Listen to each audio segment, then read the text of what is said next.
पा रहे हैं। ये शिक्षा के खिलाफ हैं ये लोग, ये शिक्षित नहीं बनाना चाहते समाज को। हमारे जितने भी महापुरुष रहे हैं उन सब ने समय समय पर कहा है कि शिक्षा ही वो चीज है जो हमारे समाज को खुशहाली के रास्ते पे ले आ सकती है। शिक्षा अगर हमारे गरीबों को मिल जाएंगे तो सम्मान का जीवन जी सकते हैं, उनका जीवन बदल सकता है। बाबा साहब भीमराव अम्बेडकर जी ने शिक्षा को लेकर के कहा कि शिक्षा ही अगर मिल जाएगी तो हमारा समाज खुशहाली और तरक्की के रास्ते पर चल जाएगा। और खासकर पिछड़े, दलित, आदिवासी, अल्पसंख्यक और पीड़ित परिवारों के बच्चे न पढ़ पाएं, इसीलिए सरकार ने कई हजार, 20,000 से ज्यादा स्कूल बंद कर दिए। प्राइमरी 20,000 इसलिए बंद किए क्योंकि उसमें गरीब बच्चे पढ़ने जाते थे। और न केवल बंद किए बल्कि मर्जर इसलिए भी कर रहे हैं जिससे कि बूथ का हिसाब किताब ठीक कर लें। तो मर्जर और बंद दो अलग विषय हैं। तो प्राइमरी तो छीन ही रहे हैं, लेकिन जो और पढ़ाई थी उसको भी बर्बाद कर दिया।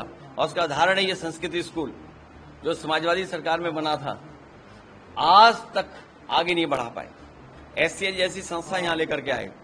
बगल में 2-2 प्लांट मिल्क डेयरी के लगे हैं, एक अमूल का, एक आपके उत्तर प्रदेश का पराग का। 5-5 लाख लीटर प्रतिदिन उसमें दूध कलेक्ट हो सकता है और उसका सामान बन सकता है, चीजें बन सकती हैं। लेकिन सरकार ने कोई सहयोग नहीं किया है। ये बगल में एटीआई बनी हुई है, सीएसआई टावर बन रहा है, 9 साल हो गए ये सरकार नहीं बना पाई। बगल में ट्रिपल आईटी है, उसको भी पूरा नहीं कर पाए हैं। बगल में मॉल बनाया, वो तो बेच दिया इन्होंने। सरकार का मॉल था, वो बेच दिया इन्होंने। तो इसलिए ये सरकार विकास के खिलाफ है। ये इनका कोई विजन नहीं है। इनका एक ही विजन है, लूटो, पैसा कमाओ, चंदा वसूली करो, यही इनका विजन है। और उसका उदाहरण है कि मुख्यमंत्री जी ने अपना एक्सप्रेसवे जो बनाया लिंक, वो आज गड्ढे गड्ढे हो गया है। पूर्वांचल का एक्सप्रेस कूदते हुए जाइए, बुंदेलखंड घाटे में है क्योंकि इन्होंने अपने एक्सप्रेसवे खराब बनाए। तो आगरा लखनऊ एक्सप्रेसवे क्यों अच्छा दिखे? उसमें करोड़ों रुपए टोल इकट्ठा करते हैं प्रतिदिन। आज आप लखनऊ से आगरा तक चले जाएं, गड्ढे ही गड्ढे नजर आएंगे आपको। इन एक्सप्रेसवे किनारे मंडियां बननी थी, मंडियां जो बन गई, जितनी बन गई उसके आगे नहीं ले जा पाए। और जो मंडियां, दुकानें भी बनी, इन्होंने अपने लोगों को आवंटित कर दिया है। तो ये सरकार केवल महंगाई बढ़ा रही है, भ्रष्टाचार बढ़ा रही है, रोजगार छीन रही है। और रहा बचा दिल्ली की सरकार ने जो फैसले लिए हैं, हमारी विदेश नीति चौपट हो गई। दुनिया में कोई देश हमारे साथ नहीं खड़ा। अभी जब सबसे ज्यादा जरूरत थी देशों के साथ की, उस समय भी हमारे साथ कोई देश नहीं खड़ा हुआ। जिस अमेरिका को सबसे ज्यादा ये सम्मान करते थे, जिस अमेरिका के पीछे भागते रहते थे, वोट मांग करके आए जिनके लिए, वही अमेरिका इन पे टैरिफ लगा रहा है। और टैरिफ के परिणाम आज नहीं दिखेंगे, कल दिखेंगे। ये आखिरकार किसकी नाकामी है? ये भारत सरकार और भारतीय जनता पार्टी की नाकामी है। और इन्होंने बड़े बड़े आयोजन किए हैं, इन्वेस्टमेंट आए। जब विजन ही नहीं होगा तो इन्वेस्टमेंट क्यों आएगा? कोई उद्योगपति क्यों पैसा लगाएगा? आपके अधिकारी पैसे वसूल रहे हैं। एक अधिकारी को तो अंडरग्राउंड होना पड़ा, भागना पड़ा। और क्या था वो इंसेंटिव नहीं, वो कमीशन लेना चाहता था। और कमीशन के बंटवारे में वो अधिकारी को छोड़ के अंडरग्राउंड होना पड़ा। इसी तरह डिफेंस एक्सपो बनाने की बात हुई थी। कहीं अगर गोला बनाओ तो बता दो, दिवाली आने वाली है, अगर इनके डिफेंस एक्सपो ने कहीं अगर सुतली के बम भी बनाए हों तो बता दें आप। अभी सबसे ज्यादा ड्रोन की और मिसाइल की जरूरत थी। ये दिन भर प्रचार करते नहीं थकते थे कि ड्रोन दीदी बनाएंगे। जब हमारी फौज को टेक्निकल और ड्रोन से ट्रेंड ऑफिसर्स चाहिए थे या हमारे जवान चाहिए थे, तब ये अग्निवीर व्यवस्था ला रहे हैं। बताओ, अग्निवीर के नौजवान कैसे 4 साल में सीख पाएंगे ड्रोन चलाना? और जब पूरी लड़ाई ड्रोन और टेक्नोलॉजी बेस्ड हो गई, मैं अभी सुन रहा था विधानसभा में कुछ लोग स्पेस के बारे में बात कर रहे थे कि स्पेस टेक्नोलॉजी में हम इतना आगे चले गए हैं। दिल्ली वालों से पूछो तो वो भी कहते हैं हम स्पेस टेक्नोलॉजी में इतना आगे चले गए हैं, हम सैटेलाइट से ऊपर से नीचे देख सकते हैं खेत पे क्या है।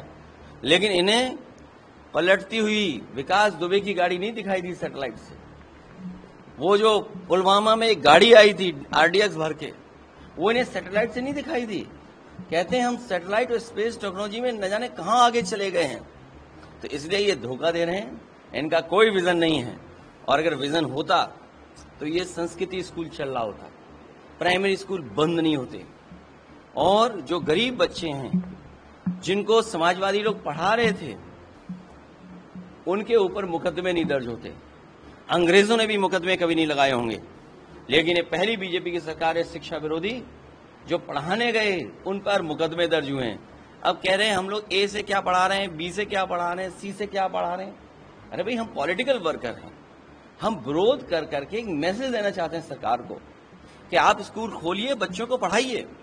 आप स्कूलों के बच्चे स्कूल खोल दें, टीचर्स को अपॉइंट कर दें, हमें पढ़ाने की जरूरत नहीं पड़ेगी। वो ए फॉर एप्पल पढ़ाएंगे, बी फॉर बॉल पढ़ाएंगे, सी फॉर कैट पढ़ाएंगे। अगर पॉलिटिकल लोगों से पढ़वाओगे तो पॉलिटिकल लोग अपने हिसाब से पढ़ाएंगे। ये हमारे विरोध था और ये लोग बचना चाहते हैं। ये 2027 की लड़ाई से डरे हुए हैं, तभी इनके मन से निकला 2047। अरे 2047 तब पहुंचोगे तब 2027 पार करोगे।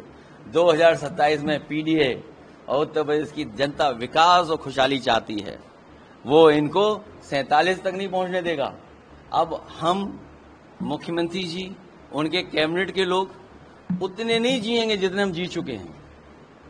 अगर आप उनकी उम्र हमारी उम्र देखें तो वो उतने नहीं हम लोग रहेंगे यहां पर जितने हम रह चुके हैं यहां पर। इसलिए अगर विजन की बात करें तो हम पीछे मुड़ के देखें कि इन 9 सालों में इन्होंने क्या रास्ता अपनाया, और अगर इनका कोई विजन होता तो आज 9 साल में जो काम किए इसको आगे बढ़ा करके 47 तक ले जाते तो हमारा विकसित उत्तर प्रदेश बनता। तो जब 9 साल का रिकॉर्ड ऐसा है कि जहां पर कोई विकास के रास्ते में जो चीज अच्छी होगी वो सरकार खराब कर देगी।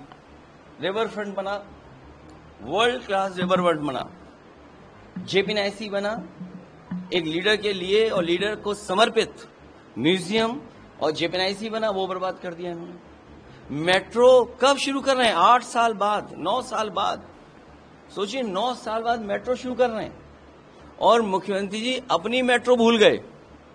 सोचिए कैसे मुख्यमंत्री का विजन है कि जो दूसरों की मेट्रो बना रहे हैं अपनी मेट्रो भूल गए। लखनऊ की